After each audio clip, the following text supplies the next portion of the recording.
petite vidéo sur les squatteurs et les mauvais payeurs. Alors, c'est pas la même chose. Un squatteur, c'est quelqu'un qui prend possession d'un bien de façon illégale.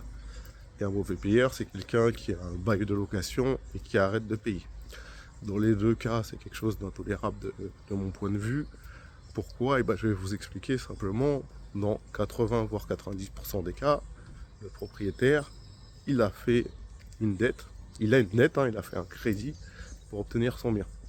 Donc lorsque vous squattez son bien, lui, il a dans la plupart des cas des mensualités à payer. Donc la banque, peu importe que vous squattez ou pas, elle la prélève. Mais vu qu'il ne peut pas mettre de revenus en face, vous le mettez automatiquement dans la merde. Et ça déjà, c'est le premier point. Le second point, c'est qu'il a des charges, que ce soit la taxe foncière, tout ce qui est ordures, etc. Et les charges inhérentes au bien, ou quand il achète un bien en copropriété, il a des charges. Pareil, s'il ne peut pas mettre de loyer en face, ces charges, il va devoir sortir de sa poche. Ok, il va pouvoir le faire pendant quelques mois, mais à un moment, ce sera compliqué pour lui. Une fois qu'il aura puisé dans ses économies, croyez-moi, ce sera pas simple pour lui, d'un point de vue financier et d'un point de vue psychologique, parce qu'il va se demander comment il va faire pour payer la banque. Il va devoir se démêler, se bouger le cul et réfléchir toujours à trouver des solutions. Bon, les gens, ils essaient de faire du mieux qu'ils peuvent, mais dès qu'ils peuvent pas, en fait, vous avez simplement mis quelqu'un dans la merde. Donc pour vous sortir de la merde, vous mettez quelqu'un dans la merde, et ça, de mon point de vue, c'est intolérable. Vous ne devez pas faire ça, c'est pas très sérieux. Je pense que quand on veut sortir de la merde, on se bouge le cul, il n'y a pas de sujet. Mais on ne va pas mettre quelqu'un d'autre dans la merde. Le propriétaire, son bien, il l'a acheté, il a payé des frais, frais de notaire qui sont perdus dans tous les cas. Il a une dette, dans la plupart des cas, pas tous, encore une fois, il ne faut pas généraliser. Mais mettre quelqu'un dans la merde pour sortir de la merde, c'est pas très correct. Le quatrième point, il concerne plus les squatteurs que les mauvais payeurs. Même si ça arrive aussi chez les mauvais payeurs, c'est l'état dans lequel vous rendez le logement une fois que vous avez fini votre squat. Vous démolissez clairement le logement, et ça, je ne comprends pas pourquoi. Déjà, vous rentrez illégalement, donc vous causez du tort à une personne qui n'a rien demandé, et derrière, vous bousillez le bien. Donc la personne ne pourra pas vendre le bien en l'état, ou bien elle va devoir le brader, ou bien se taper des travaux pour le remettre à niveau, ce qui va encore lui coûter de l'argent. Ça, c'est un point qui est, encore une fois, je ne comprends pas pourquoi vous faites ça.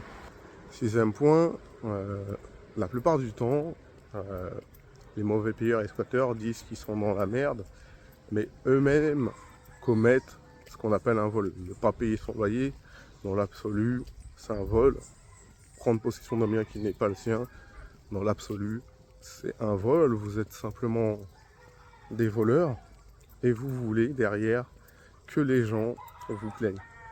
À un moment, si vous voulez un peu de compassion, faut déjà éviter de voler. Septième point, comprenez que les propriétaires ne sont pas tous des gens ultra riches. Ce sont certainement des gens comme vous et moi, qui sont soit peut-être aisés ou moins, ou qui sont dans la classe moyenne, qui ont simplement fait un investissement pour préparer leur retraite. Tout simplement. Ce sont des personnes qui ont pris des risques, et donc c'est normal qu'ils soient rémunérés pour le risque. Et là, vous venez bousiller tout leur game plan. Ça, j'ai envie de dire, c'est pas votre affaire, mais c'est des gens qui ont compris que la retraite, elle ne se fera pas comme ça, et qui donc prennent des risques pour préparer leur retraite, tout simplement. Alors, vous dites qu'il y a une pénurie de logements. Souvent, c'est un argument qui est utilisé. Pourquoi il y a pénurie de logements? Parce que souvent, les propriétaires, ils ne sont pas protégés lorsqu'il y a un mauvais payeur. Donc, qu'est-ce qu'ils se sont dit? Puisque je ne suis pas protégé, qu'est-ce que je vais faire? Je vais faire de la location courte durée. Comme ça, je sais que je suis payé en avance, et au moins, je suis sûr d'avoir mon revenu lié à mon appartement. Donc maintenant, il y en a, ils disent ok, puisqu'ils font ça, on va squatter les Airbnb. Qu'est-ce qui va se passer? C'est que les gens, ils vont plus du tout louer, ils vont garder leur logement, et ils vont se dire, plutôt que de louer, autant que je le garde ou que je le revende et que je fasse de la spéculation. Donc vous n'allez rien arranger. En squattant, les gens auront encore moins envie de louer, tout simplement. pénurie de logement, croyez-moi, en fait, il n'y en a pas tant que ça. C'est juste que les critères des propriétaires deviennent de plus en plus exigeants quand ils voient ce qu'ils se placent. Donc voilà, plus il y a de squats, plus il y a de mauvais payeurs, et plus les propriétaires vont être exigeants. Et donc moins de dossiers vont passer, tout simplement. Donc en fait, ne pas payer ou squatter, ça engendre encore plus un mauvais ressentiment des propriétaires. Voilà, c'était tout pour cette vidéo. À bientôt.